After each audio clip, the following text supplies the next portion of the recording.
오늘은 이제 오직 은혜에 대해서 다루는데, 첫 시간에 제가 말씀드린 것처럼 이 그리스도, 은혜, 믿음, 이것은 사실 같이 다루어져야 되는 겁니다. 같이 다루어져야 되는 거고, 종교개혁이 교리교육만은 아니라고 제가 말씀드린 게 기억나시죠? 종교개혁은 교회 전반적인 개혁이었습니다. 그러함에도 불구하고 역시 핵심은 교리에 있었고, 그리고 그 교리 중에서도 또 핵심은 구원이 어떻게 이루어지는가에 있었던 것이죠. 그래서 그 구원에 관한 것이 그리스도, 은혜, 믿음이었습니다. 그런데 여러분, 교회사 속에서 이 교리라는 게 왜 이렇게 자꾸 정교해졌을까요? 원래 고대 교회는 이렇게 교리가 정교하지 않았어요. 그런데 시간이 흐르고 역사가 지나면서 잘못된 이제 교리들이 자꾸 등장한 거죠. 정교하게 쪼개기 시작해서 복음의 내용을 왜곡시켰던 겁니다. 시간이 갈수록. 그러면 이제 어떻게 해야 됩니까? 교회는 거기에 대응해서 바른 교리들을 또 그만큼 정교하게 대응을 해 가야 되지 않습니까? 그러다 보니까 교리들이 좀 이렇게 정교하고 좀 이렇게 막 쪼개지기 시작했어요. 그래서 이 교리도 지난 시간에 그리스도, 오직 그리스도 했을 때, 구원에 관해서 그리스도를 얘기했을 때는 공로 부분을 중점적으로 다뤘다고 본다면, 누구의 공로로 구원이 이루어지는 건가 하는 공로에 대한 부분을 다뤘습니다.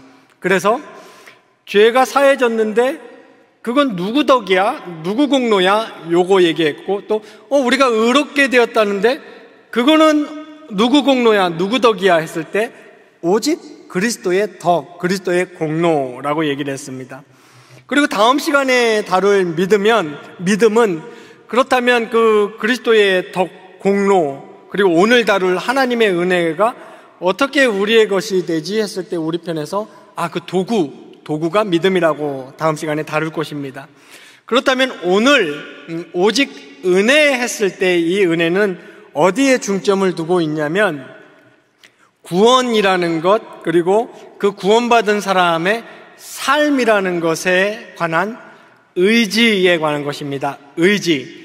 달리 쉽게 말하자면 나 구원받아야겠다. 나 복음 믿어야겠다. 나 예수 믿어야겠다는 의지. 그런 다음에 이제 믿은 다음에는 계속해서 열심히 신앙생활 해야겠다. 신앙은으로 살아야겠다는 의지. 이 의지에 관한 것이 오늘 우리가 공부할 오직 은혜에 관한 것입니다. 그렇다면 결론은 나왔죠. 결론은 나왔습니다. 어떤 두 가지 주장이 맞섰겠습니까? 인간의 의지로 된 것이다 라는 주장하고 하나님의 의지로 되는 것이다 라는 주장이 종교개혁 시대에 맞섰고 지금까지 오고 있는 것입니다.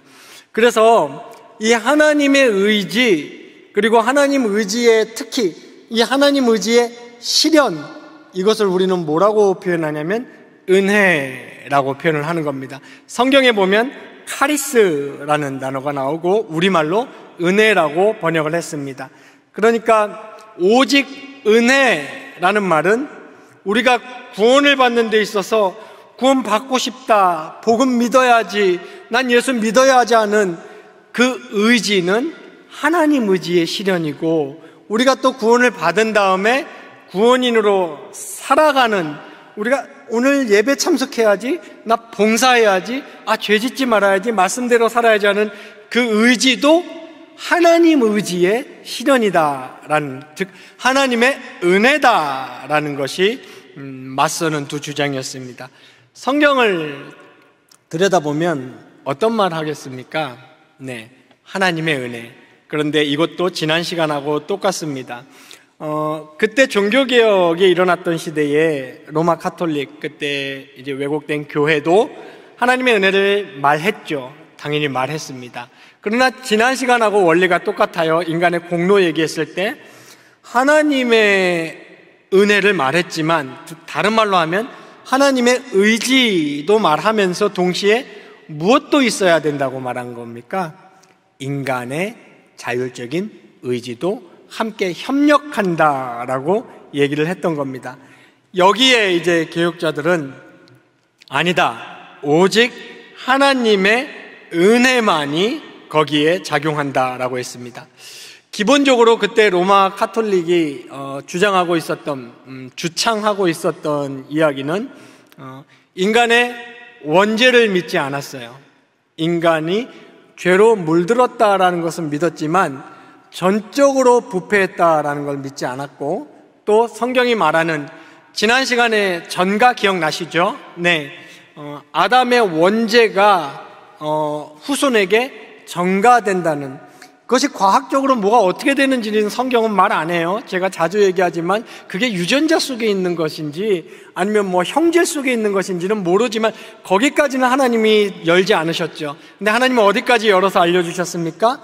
인간은 누구나 죄인이고 원죄를 가지고 태어난다라는 이 진리는 하나님이 우리에게 알려주셨습니다. 그런데 그 당시 로마 카톨릭은 어떤 주장을 받아들였냐면, 펠라기우스라는 사람이 주장한 인간은 의롭다, 인간은 선하다, 인간은 죄인이 아니다라는 주장을 절반을 채택했어요. 그래서 이걸 뭐라고 부르냐면 세미 펠라기안, 그러니까 반 펠라기우스 주장, 이렇게 얘기합니다. 그러니까 절반을 채택하고 또 절반은 하나님의 은혜를 더한 것이죠. 당연히 인간의 원죄 안 받아들이고 그 원죄가 후손에게 전가된다는 성경의 주장을 안 받아들이니까 그 사람들의 생각 속에는 무엇이 살아있는 겁니까? 인간은 의롭고 인간은 자기 의지를 가지고 구원에 참여하고 공헌할 수 있다는 주장이 살아있었던 겁니다. 그런데 성경은 죄인들은 아무 공로나 가치가 없고 이 구원에 관여하지 않는다고 주장을 하고 있습니다. 저와 여러분이 잘 아시듯이 이런 두 주장의 예를 대표적으로 그 당시 종교개혁 당시에 이 두 가지 상반되는 주장을 주장했던 두 인물의 예를 한번 들어서 설명을 간단하게 드려보겠습니다. 그 당시 우리가 잘 아는 마틴 루터가 있었고요. 그 다음에 또 유명한 인문주의자죠. 르네상스주의자입니다. 에라스무스라는 사람이 있었습니다. 이 에라스무스도 자신이 그리스도를 믿고 예수 믿고 하나님의 은혜를 믿는다고 얘기했습니다. 여기서 에라스무스는 어떤 주장을 폈냐면 자유의지에 관하여, 인간의 자유의지에 관한 논방이라는 글을 냈고, 루터는 이에 노예의지론, 의지의 속박이라는 글을 냈습니다. 에라스무스는 이렇게 주장했어요. 인간은 자신의 의지로 구원을 이룰 수 있다. 구원의 복음을 받아들일지 말지를 자신이 결정하고 얼마간의 자신의 공로로 구원을 이룬다. 반면 루터는 이렇게 성경적으로 주장했습니다. 인간은 전적으로 타락하여 무능할 뿐 아니라 죄로 사로잡힌 노예의지 상태에서 자신의 구원을 위한 그 어떤 선행과 공로도 할 수 없으며 구원은 오직 하나님의 주권적인 은혜에 의한 것이다 라고 주장을 했습니다. 여기에는 이런 원리가 있습니다. 인간이 예수를 믿는 것, 성경에 이런 주장이 있잖아요. 주 예수를 믿으라, 하나님의 복음을 받아들이라. 이것은 어디에 호소하는 복음의 주장입니까? 인간의 의지에 호소하는 거죠. 네, 인간의 의지로 믿어라, 하나님의 복음을 받아들이라, 이 얘기를 하는 겁니다. 그런데 여러분, 중요한 것이 있어요. 여러분이 반드시 기억해야 됩니다. 복음 중 중요한 교리 중에 하나가, 이렇게 인간이 의지를 사용하여 복음을 받아들여야 될 것을 말하면서 동시에 그것보다 이전에 복음은 어떤 얘기를 먼저 하냐면 인간이 죽었다, 인간에게는 생명이 먼저 필요하다라는 주장을 먼저 한다는 것을 꼭 기억하셔야 됩니다. 이 설명을 먼저 해보겠습니다. 성경이 인간의 상태를 말할 때 우리 좀 이따 에베소서 성경 구절에서 살펴보겠지만 인간의 상태를 말할 때 조금 미흡하다, 아니면 미진하다, 아니면 부족하다, 이런 상태를 말하지 않습니다. 성경은 인간의 상태를 진단할 때 어떻게 말합니까? 죄로 인하여 너희가 죽었다, 너에게는 생명이 없다. 이렇게 말하고 있습니다. 이따 살펴보겠지만 에베소서 2장 1절 같은 곳에서도 죄와 허물로 죽었던 너희라고 할 때 이 죽었던 네크로스라는 이 헬라어 단어는 마지막 호흡까지 끊긴 생명이 없는 이 상태를 얘기하는 겁니다. 그리고 또 인간이 구원받았다는 것을 성경은 어떻게 묘사하고 있습니까? 나아졌다, 개선됐다, 발전했다 라고 말하지 않습니다. 뭐라고 표현합니까? 살아났다, 다시 살았다, 새 생명을 받았다 이렇게 얘기합니다. 다르게 어떻게 표현합니까? 중생했다, 새롭게 태어났다, 새로운 피조물이다, 생명을 다시 받았다. 복음은 분명히 인간의 상태를 이렇게 말합니다. 나아졌고 개선됐고 치료됐고 새로 복원되었다라고 얘기 안 해요. 죽었다가 살아났고, 그래서 복음은 어떻게 얘기합니까? 중생이라고 얘기합니다. 개선이라고 얘기하지 않아요. 중생, 새로운 피조물, 아예 다시 창조됨, 다시 만들어짐이라고 얘기를 합니다. 그래서 기독교 복음이 죄인을 구원했다, 죄인을 살렸다 라고 할 때 제일 먼저 하나님이 하시는 일은 무엇이냐면 생명, 다시 말해서 감각을 주시는 겁니다. 그래서 우리가 예수 믿으세요, 아까 에라스무스가 주장한 하나님의 복음을 받아들이세요, 이 말은 생명과 감각을 회복한 사람만이 들을 수 있는 말입니다. 에드윈 팔마라는 신학자가 아주 쉽게 이렇게 표현했어요. 인간이 예수의 생명이 없는 죄로 인하여 부패한 인간의 상태는 지금 막 물에 빠져서 죽어가는 허우적거리고 있는 그런 상태를 복음은 묘사하지 않고 완전히 죽어서 저 심의 바닥 깊은 곳에 가라앉아 있는 상태를 이야기한다라고 표현했습니다. 그러므로 그런 상태에 있는 사람에게 구명선이 다가가서 생명의 밧줄을 던져서 이 생명의 밧줄을 잡으세요, 이거를 잡으면 삽니다, 이것을 붙들어야 당신이 살 수 있습니다 라고 말한들 그 사람은 그 생명의 줄을 잡을 수가 없습니다. 이것이 복음이 말하는 인간의 상태의 시작입니다. 그러므로 하나님이 죄인된 인간에게 가장 먼저 하시는 일은, 복음의 생명줄을 던지기 이전에 먼저 하시는 일은 주권적으로 먼저 찾아가서 그 사람에게 새 생명을 주시는 일입니다. 이것은 하나님의 독단적인 사역입니다.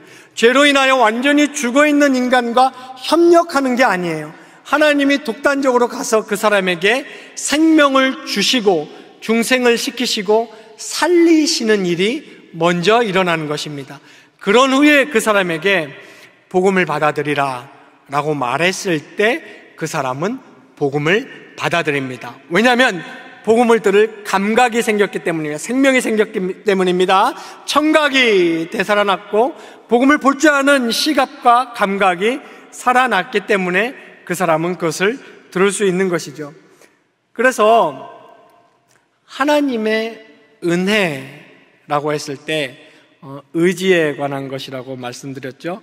우리가 오직 전적으로 하나님의 은혜로만 구원을 받았다, 이 말은, 그리고 여기에 관하여 오직 은혜, 오직 하나님의 은혜라는 말은 하나님께서 먼저 우리에게 생명을 독단적으로 주심으로 해서 우리의 의지가 복음에 반응할 수 있도록 만들어 주셨다는 말입니다.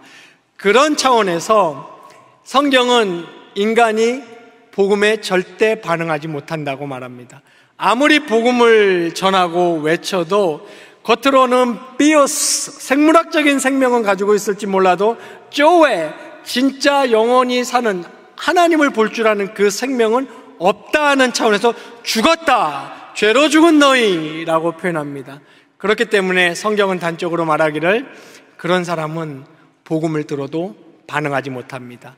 에드윈 팔마가 얘기한 것처럼 죽은 사람에게 구명선이 다가가서 생명줄을 던져줘도 이것을 잡으세요라는 소리도 못 듣고 그것을 잡을 수 있는 근력도 없는 것과 마찬가지입니다.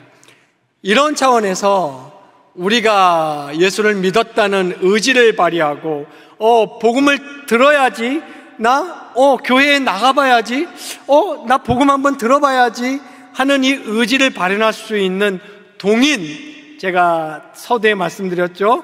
의지, 구원과 구원인의 삶에 대한 첫 번째 동의는 오직 하나님의 은혜입니다. 거기에 인간의 의지는 작용하는 것이 아닙니다. 마틴 루터 잘 아시죠? 워낙 유명한 사람이죠. 루터는 루터가 말한 표현 중에 이런 표현이 있어요. ransack my soul, 이런 표현이 있습니다. 이건 굉장히 유명한 표현인데요. 이걸 번역하면 이렇습니다. ransack 하면은 샅샅이 다 뒤지다, 전부 들춰내다, 이런 뜻이에요. 그러니까 내 영혼을 나는 샅샅이 뒤지면서 살았다라고 얘기했습니다. 기록을 보면 마틴 루터가 목사가 되기 전에, 기독교인이 되기 전에 사제였습니다. 예, 신부였어요. 그때 하나님 앞에서 자기 의지, 그리고 자기 행위를 가지고 의로운 자가 되려고 굉장히 노력했어요. 완벽히 노력을 했어요. 그리고 나는 어떻게 해서든지 철저히 의롭게 살아서 마지막 날 하나님의 심판대 앞에 딱 섰을 때 오케이, 패스라는 이야기를 들어야지, 하나님 앞에 내가 의인이 돼야지 라고 생각을 했습니다. 그래서 샅샅이 늘 자기 영혼을 뒤지고 산 거죠. 어느 정도였냐면 제가 몇 번 여러분들에게 소개해 드렸을 거예요. 그때는 고해성사라는 게 있었잖아요. 죄가 생각나면은 신부한테 가서 고해성사를 하고, 그 중개인을 통하여 죄사함을 받고 이제 문 닫고 나옵니다. 성당을 나가는데 제가 또 하나 생각나는 거예요. 그럼 마틴 루터는 또 가요. 또 고해성사를 합니다. 그래서 그 신부가 나중에는 오늘은 그만 오고 모았다가 내일 다시 와라, 이럴 정도로 마틴 루터는 철저하게 살았던 사람입니다. 이웃을 찾아가서 이웃의 무너진 담벼락을 쌓아주고 농사일을 도와주고 어떻게 해서든지 선을 행하려고 노력을 했습니다. 잠자리에 밤에 딱 누웠어요. 그럼 루터에게 이 정도면 됐겠지, 내가 하나님 앞에서 의인이겠지 하는 평안이 찾아왔을까요? 아니면은 됐나? 뭐 또 없나? 하는 불안이 엄습했을까요? 루터는 나날이 날이 갈수록 나에게는 불안이 엄습했다. 이거 루터의 Anfechtung, 독일어를 좀 아시는 분은 계시죠? 루터의 고뇌라고 표현합니다. 하면 할수록 이 정도면 됐나? 뭐 더 해야 되나? 하는, 그러니까 말하면 이런 거죠. 무엇을, 얼마나, 어떻게의 문제입니다. 그때 마틴 루터가 이제 대학교 신학과 교수였으니까 로마서를 연구하던 중에 무릎을 딱 치면서, 이거를 마틴 루터의 탑 체험이라고 불러요. 타워 익스피리언스, 탑 체험이라고 부릅니다. 탑에서 무릎을 딱 치면서 로마서 1장 17절에 복음에는 하나님의 의가 나타나서 믿음으로 믿음에 이르게 하나니 기록된 바 오직 의인은 믿음으로 말미암아 살리라 함과 같으니라. 이 구절을 발견하는 순간 루터가 뭐라고 고백을 했냐면, 그때 나에게 비로소 천국문이 열렸다라고 표현을 합니다. 그러니까 루터에게, 그때까지 마틴 루터에게는 이 의인은 죄인을 심판하시는 환한 하나님의 의라고 이해하고 있었지만, 그 로마서 구절을 통해서 이 루터는 은혜의 의, 죄인을 구원하시는 의라는 것을 발견한 것입니다. 그러면서 루터가 그때 깨달은 것이 있습니다. 은혜구나, 은혜로만 되는구나, 하나님의 은혜로만 내가 살 수 있구나 라는 것을 깨달았습니다. 여러분도 한번 해보시겠습니까? 자기 행위로, 자기 의지로 어느 정도 여러분의 구원에 완성하는데 관여하고 하나님에게 협력하고자 하는 노력을 한번 해보십시오. 마틴 루터가 만났던 무엇을 얼마나 어떻게에 바로 부딪힐 것입니다. 월요일 날 출근하시죠? 뭐 지하철을 타시든지 자가용을 모시든지 버스를 타시든지, 내가 구원을 완성하려면 무엇을 해야 되지? 여러분, 무엇을 해야 됩니까? 다른 사람에게 지하철 자리 양보하기. 또 무엇을 해야 내가 구원을 받을까요? 직장에 가서 동료의 업무 대신 해주기, 동료에게 양보하기. 또 무엇을 해야 할까요? 성경 읽기, 기도하기. 다 좋습니다. 우리는 무엇을 해야 하는지조차 결정하지 못할 정도로 무능합니다. 전적으로 무능하다고 성경은 말해요. 그 다음에 또 루터가 만난 어려움이 있습니다. 얼마나 해야 됩니까? 무엇을 해야 되는지 결정도 못했지만 결정했다고 해도 얼마나 해야 되는 건가요? 기도하기. 하루에 2시간 하면 되는 건가요? 지하철 자리 양보하기. 몇 번 하면 하나님이 의인이다, 너 구원이 그 정도면 됐다, 너의 선행이 그 정도면 충족하다고 말해주십니까? 그리고 또 어떻게 해야 됩니까? 루터가 고뇌했던 거예요. 어떻게 해야 되나? 내가 구원받으려고 하나님 앞에 내가 좀 살아보려고 하는 이 선행, 이것이 맞느냐? 성경이 말하는 선행은 이게 아닐 텐데, 나 하나 살아보자고 아둥바둥하는 이것이, 하나님의 심판대 앞에 가서 겨우 목숨 건지려고 하는 이것이 과연 선행인가? 어떻게, 어느 수준으로 해야 하는 건가? 하나님의 율법 앞에 섰을 때 루터가 발견한 자기 자신은 무엇이냐면, 이 정도면 됐겠지가 아니라 절망이었습니다. 절망. 나는 전적으로 부패했구나. 나는 정말 무능하구나. 나는 의롭게 되기 위해서 할 수 있는 게 아무것도 없구나 라는 것을 깨달은 후에 루터가 다시 복음으로 자신의 구원을 확신하고 자신의 의를 확신한 것은 곧 오직 은혜, 하나님의 여겨주시는 은혜, 즉 내가 순종하려고 노력만 해도, 이건 칼빈의 표현입니다. 기독교 강요에서 여겨주시는 은혜. 칼빈은 이걸 뭐라고 표현했냐면 부성애라고 표현했어요. 그냥 노력만 해도, 그런 마음만 가져도 하나님은 완전한 의의 행위로 여겨주신다, 이렇게 얘기했습니다. 이것을 부성애라고 표현했고, 그 여겨주시는 것은 지난 시간에 우리 배운 기억나십니까? 나를 하나님이 바라보실 때 나만 보시는 게 아니라 내 안에 연합되어 있는 그 완전한 나와 한 몸을 이루고 있는 예수 그리스도를 보시고 나를 예수 그리스도와 똑같이 완전한 의인으로 여겨주신다. 이 여겨주시는 하나님의 은혜 가운데 우리가 살 수 있다는 것을 발견했습니다. 그러므로 성경이 말하고 있는 우리의 의지는 전적으로 무능하고 부패한 의지입니다. 여러분, 우리가 예수 믿어야지, 나 열심히 신앙생활을 해야지 하는 의지를 발현하는 것 자체가 무엇이냐면 오직 은혜입니다. 오직 하나님의 은혜만 여러분으로 하여금 복음을 듣게 했고, 오직 그 하나님의 은혜가 여러분으로 하여금 예수 앞에 나아가 십자가 앞에 무릎 꿇게 했고, 오직 그 하나님의 은혜가 여러분의 의지를 발휘하게 만든 것입니다. 그러므로 여러분이 내 의지, 나는 복음을 받아들였어, 나는 복음을 받아들인 이후에도 예수 잘 믿고 싶어서 열심히 노력해야 하는 그 상태에 여러분의 의지 앞에 섰을 때 가장 먼저 무엇을 생각해야 되냐면 오직 은혜, 오직 은혜로다. 하나님의 은혜가 이 무능한 나의 의지를 일깨웠고, 오직 하나님의 은혜가 나의 의지를 발휘되게 했다는 것을 명심하셔야 합니다. 에스겔 골짜기에 있는 마른 뼈들을 통해서도 에스겔 선지자도 마틴 루터, 바울과 똑같은 복음의 이야기를 했어요. 네, 그때 에스겔 37장에 나오는 그 하나님이 살려내신 그 실체들은 기진맥진하여 쓰러져 있는 사람들이 아니고 완전히 죽어서 말라있는 뼈들이었습니다.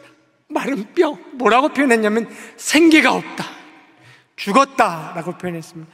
그때 그 뼈들이 일어나고 하나님을 보고 복음을 듣고 선지자의 소리에, 에스겔의 소리에 반응하기 전에 하나님이 먼저 하신 것이 무엇이냐면 생명을 주신 것입니다. 생명을 주셔서 살아나게 하셨기 때문에 우리의 의지가 의지로서의 작용을 할 수 있는 것입니다. 고린도후서 4장 6절에서 굉장히 멋있게 사도 바울은 이렇게 표현했습니다. 어두운 데에 빛이 비치라 말씀하셨던 그 하나님께서 예수 그리스도의 얼굴에 있는 하나님의 영광을 아는 빛을 우리 마음에 먼저 비추셨다라고 얘기합니다. 이 어두운 데에 빛이 비치라, 이 말은 무슨 말입니까? 아무도 없던 나힐로, ex nihilo, from nothing, 무였던 태초의 상태에서 하나님은 어떤 실마리를 가지고 빛을 만들어낸 것이 아니라 아무것도 없는 상태에서 빛이 있으라 해서 빛이 창조되었습니다. 그것과 똑같이 그 말씀 그대로 예수 그리스도에 있는 하나님의 영광을 아는 빛을 우리 마음에 비추셨다라고 얘기합니다. 그러므로 죄인들에게 필요한 것은 힘이나 기력이나 의지나 마음을 고쳐먹음 이전에 하나님이 주권적으로 먼저 주시는 생명이 죄인에게 먼저 필요하다고 사도 바울은 얘기하고 있습니다.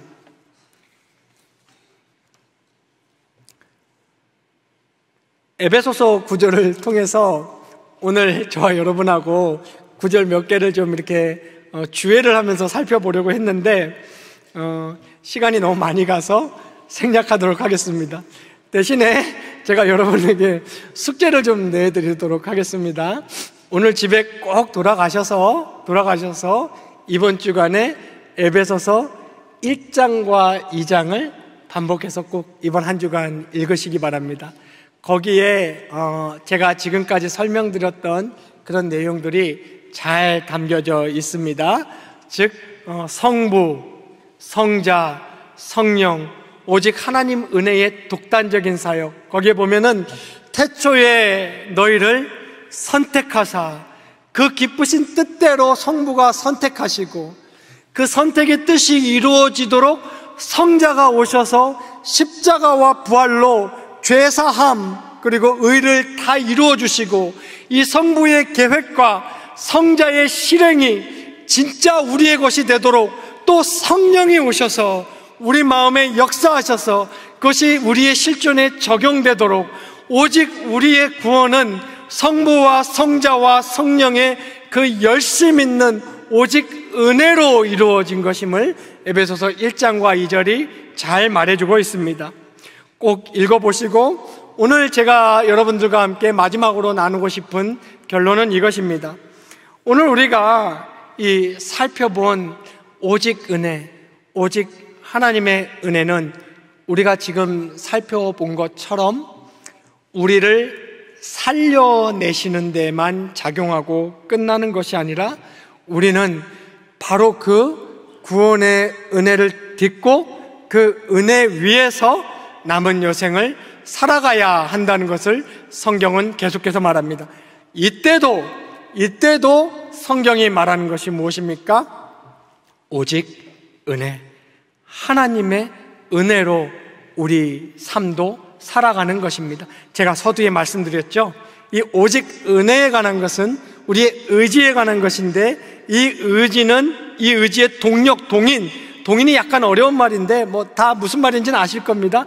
이 의지의 동인, 구원받아야지, 복음 들어야지, 복음 믿어야 하지는 이 의지뿐만 아니라 이 복음대로 살아가야 하지 하는 그 동인도 우리의 의지에 있는 것이 아니라 오직 하나님께서 우리에게 베푸시는 은혜에 있습니다. 그러므로 우리가 예수를 잘 믿고 살아가려고 함에 있어서도 하나님의 은혜에 의지하고 하나님의 은혜가 우리를 감싸고 있음을 꼭 기억해야 할 것입니다.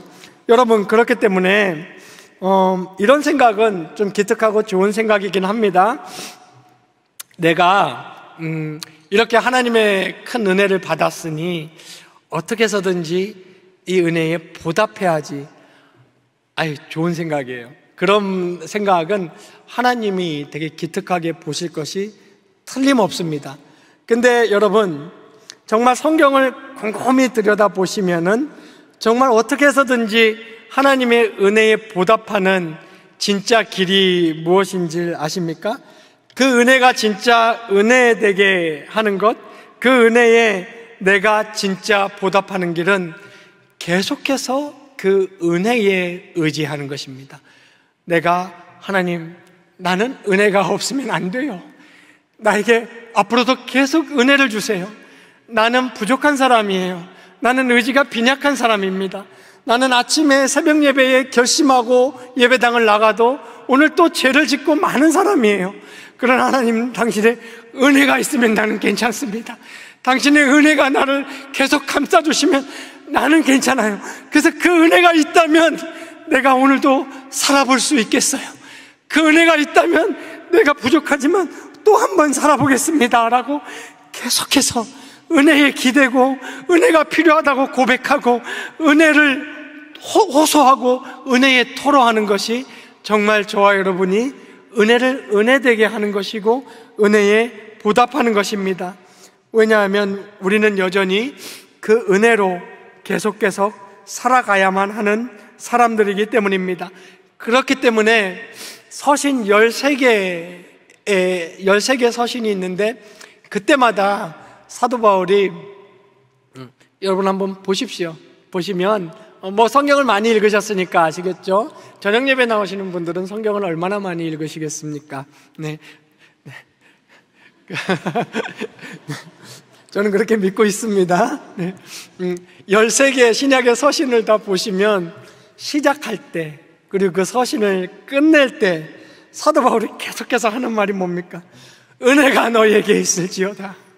은혜가 너희와 함께 있을지어다. 사도 바울은 잘 아는 거죠. 이 은혜가 이들을 감싸고 있지 않으면 할 수 없다는 것을 잘 알고 있는 것입니다. 디모데후서 2장 1절에서도 예를 들면 사도 바울은 이렇게 표현합니다. 네가 그리스도 예수 안에 있는 은혜 가운데 강하고, 이 대표적인 표현이에요. 이런 내용은 신약 성경의 전반적인 내용입니다. 우리가 강하려면 은혜 안에 강해야 됩니다. 히브리서 기자는 예를 들면 히브리서 13장 9절 같은 곳에서 마음은 은혜로서 굳게 함이 아름답다. 우리가 마음을 굳게 하는 것 역시 하나님의 은혜가 필요한 겁니다. 그리고 여러분이 또 꼭 기억하셔야 될 것이 있습니다. 은혜, 이 카리스, 하나님의 은혜를 말할 때 성경이 말하는 은혜의 또 다른 특징이 있는데 그것이 뭐냐면 우리가 원하는 은혜가 있습니다. 하나님 이런 은혜를 주세요. 예를 들면 우리 자식이 이렇게 되는 은혜를 주세요. 내가 이렇게 되는 내 사업, 내 가정, 나에 대해서 이런 은혜를 내가 입기를 원합니다. 하나님께 간구하십시오. 왜냐하면 성경은 그것을 간구하라라고 얘기하고 있기 때문입니다. 그러나 우리가 기억해야 될 것은 거부된 은혜 중에도 하나님이 더 크게 주시는 은혜가 있다는 것을 여러분은 꼭 기억하셔야 됩니다. 대표적으로 사도 바울이 하나님께 부탁한 은혜가 있죠. 네, 하나님이 내 몸에 있는 가시를 이 가시가 뭔지 모르겠어요. 아마 자기가 사역하는데 굉장히 불편했던 어떤 몸의 질병, 안과 질환 같은 것이었다고 성경은, 신학자들은 내다보고 있습니다. 얼마나 불편했겠어요. 심지어는 잘 먹고 잘 살게 해달라는 것도 아니고 내가 복음 전파가 더 잘하기 위해서 이 가시를 좀 제거해달라. 그때 하나님이 주신 말씀 여러분 잘 알죠? 내 은혜가 너에게 족하다 그랬습니다. 그때 사도 바울이 발견한 것이 무엇이냐면 내가 바랐던 은혜는 있지만 하나님이 달리 주시는 이 은혜 속에서 내가 충분히 살아갈 수 있구나, 내가 은혜를 누리며 살아갈 수 있구나라는 것을 사도 바울은 발견했던 것입니다. 그렇기 때문에 사도 바울이 내 은혜가 족하다, 내가 어떤 환경 속에서도 감사하는 자족의 비결을 배웠다라고 얘기하고 있습니다. 예수님도 이것을 단적으로 우리에게 잘 보여줬습니다. 예수님이 자기가 가르쳐준 기도문 있잖아요. 기도문 그대로 기도를 했어요. 먼저 무슨 기도를 했습니까? 자기 필요, 자기 간구를 기도했어요. 뭐라고 기도했습니까? 겟세마네 동산에 아버지여, 하실 수만 있다면 이 잔이 내게서 지나가게 해 주시옵소서. 그것은 인성을 가진 인간 예수님에게 필요했던, 예수님이 필요하다고 예수님이 강구했던 은혜입니다. 얼마나 그 은혜가 예수님에게 필요했냐면, 내가 괴로워서 죽게 되었나이다. 예수님, 여러분도 그런 경험이 있지 않으세요? 괴로워서 죽게 된 주님, 이 잔인에게서 지나가게 해주세요. 그랬지만 예수님이 곧바로 또 자기가 가르쳐준 기도대로 기도했어요. 뭐라고 기도했냐면, 그러나 아버지의 뜻이 있다면 나의 원대로 마옵시고 아버지의 뜻대로 되기를 원합니다 라고 했습니다. 여러분, 여기서 이 성경의 복음의 원리를 꼭 기억하셔야 됩니다. 예수님이 괴로워 죽게 되었던 그 상태, 그 낙심을 이기신 방법은 아버지의 뜻대로 되기를 원하나이다 라고 하며, 하나님이 베푸시고 배설해 주시는 그 은혜를 그대로 받아들이고 그 은혜를 누림으로써 예수님은 자기의 낙심되는 상황을 이겨냈고, 하나님은 어떤 은혜를 주셨습니까? 십자가를 지실 수 있는 은혜를 예수님에게 주셨고, 더 중요한 것, 그 십자가 뒤에 하나님은 어떤 은혜를 주셨습니까? 부활의 승리의 은혜를 하나님은 같이 주셨던 것입니다. 그러므로 여러분들은 거부된 은혜 가운데서도 도우시는 또 다른 은혜, 넉넉히 이길 수 있는 은혜, 거부된 은혜 가운데 기쁨과 감사를 가질 수 있게 해주시는 하나님의 은혜, 거부된 은혜 가운데도 내가 미처 예상 못했던 또 다른 길을 열어주시는 하나님의 은혜, 이 은혜를 반드시 믿고 은혜의 보좌로 반드시 나아가셔야 합니다. 많은 신학자들, 여러분 성경에서 얼마나 많은 위인들을 보십니까? 훌륭한 신앙 서적을 쓰고 신앙 전기를 쓴 신학자들, 그리고 목사님들. 여러분들 이제 그 사람들이 쓴 이제 소위 말하는 신앙 서적, 신학 서적만 보시니까 그 사람들의 삶이 얼마나 고단하고 고난스럽고 비참했는지에 대해서는 잘 모르시죠? 그런데 이제 다른 사람이 쓴 그들의 전기가 있습니다. 그들의 전기를 보면 그 훌륭한 신학자와 신앙인들, 목사님들은 그렇게 훌륭한 신앙서적, 신학서적을 써낸 배후에는 정말 고단하고 힘든 삶들이 있었음을 우리는 꼭 알아야 됩니다. 여러분도 다 아시지 않습니까? 겉으로 봐서는 멀쩡하고 풍족하고 아무 일 없고 잘 사는 것 같지만, 한 사람 한 사람 만나서 삶의 내막을 들여다보면 고난스럽고 고통스럽고 질고가 없는 인생은 하나도 없지 않습니까? 마찬가지입니다. 오늘 종교개혁을 지나면서 우리가 다루고 있는 루터나 아니면 칼빈이나 또 개혁신학을 전개한 많은 신학자들도 정말 힘든 인생을 살았지만 그 인생 가운데서도 하나님의 은혜를 발견했고, 그 은혜를 통해서 보석 같은, 주옥 같은 신학서적, 신앙서적을 써낸 사람들입니다. 예를 하나 들자면 굉장히 유명한 B.B. 워필드라는 학자가 있어요. 성도님들은 당연히 모르시고 몰라도 됩니다. 그러나 목사님들은 잘 아실 거예요.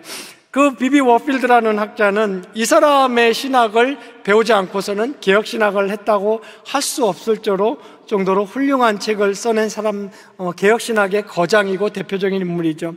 그러나 예를 들면 이 사람의 삶도 굉장히 비참했고 힘들었습니다. 이 사람은 찬란한 삶을 살았죠. 프린스턴 대학의 대표 교수고 위대한 인물이고 누구에게나 추앙받고 존경받는 인물이지만, 신혼여행 때 아내가 태풍 속에서 정신질환이 시작되고 평생 아내가 정신질환을 앓으면서 그 사람의 전기를 보면 이 사람은 아내 때문에 평생 단 2시간을 아내 곁을 떠난 적이 없다고 합니다. 그래서 강연 초청이 오고 부흥회 초청이 와도 이 아내 때문에 그 초청 같은 것에 응하지 않았고, 결국은 자신도 말려낸 우울증과 신경쇠약에 시달렸습니다. 그러나 그 사람이 써낸 그 주옥 같은 신학들은 그의 이러한 실존적인 고난을 통과한 그러한 것에서, 하나님이 그 가운데 베푸신 은혜에서 나온 것이라는 것을 우리는 꼭 기억해야 합니다. 칼빈도 마찬가지입니다. 칼빈의 별명이 뭔지 아십니까? 말 타고 다니는 종합병원. 그 당시 이제 제네바에서 칼빈이 말을 많이 타고 다녔는데 칼빈도 굉장히 많은 질환을 앓고 있었어요. 그러나 그러한 가운데서도 그들에게 베푸시는 하나님의 은혜 가운데 그들은 하루하루 살아갈 수 있었던 겁니다.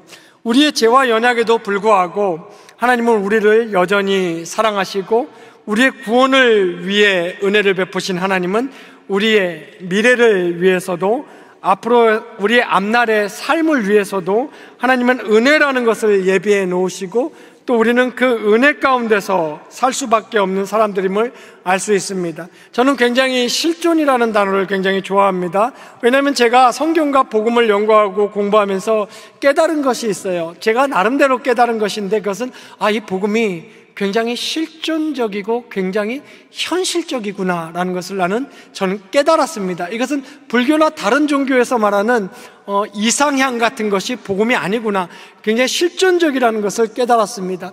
그렇기 때문에 저와 여러분이 하나님의 은혜를 누린다는 것은 우리 삶의 실존의 힘든 가운데서도 누리는 것이 하나님의 은혜임을 명심하셔야 됩니다. 존 파이퍼라는 사람이 쓴 유명한 책 중에 Future Grace, 장래의 은혜라는 책이 있는데 거기에서 굉장히 현실적이면서도 좀 무거운 표현이 나오는데 거기서 이렇게 표현합니다. 분노와 불성실과 온갖 유혹으로 가득한 세상 직장에서든지 병든 자식과 아무런 애정 없는 배우자가 있는 집으로 돌아왔을 때에든지 나에게 필요한 것은 하나님의 은혜다 라고 그렇게 얘기하고 있습니다. 그러므로 여러분 꼭 기억하셔야 됩니다. 성경이 말하는 하나님의 은혜는 우리 타락이 가져온 우리의 죄의 실존 가운데서 우리가 만나고 베풀어지는 은혜이지 아무것도 안 만나고 아무런 어려움이 없는 것이 하나님의 은혜가 아님을 꼭 기억하시기 바랍니다. 모쪼록 경양의 모든 성도님들께서는 우리가 우리의 의지가 아닌 오직 하나님의 은혜로 구원받은 것과 똑같이 우리의 현재와 우리의 미래도 오직 하나님의 은혜에 의존하고 하나님의 은혜 가운데 우리의 삶을 삶으로 우리가 하나님의 심판대 앞에 섰을 때 잘 살았다, 잘했다, 착하고 충성된 종아라는 최후의 승리의 면류관을 받는 그날까지 이 하나님의 은혜 가운데 살아가시는 경양의 모든 성도님들 되시기를 주님의 이름으로 축원합니다.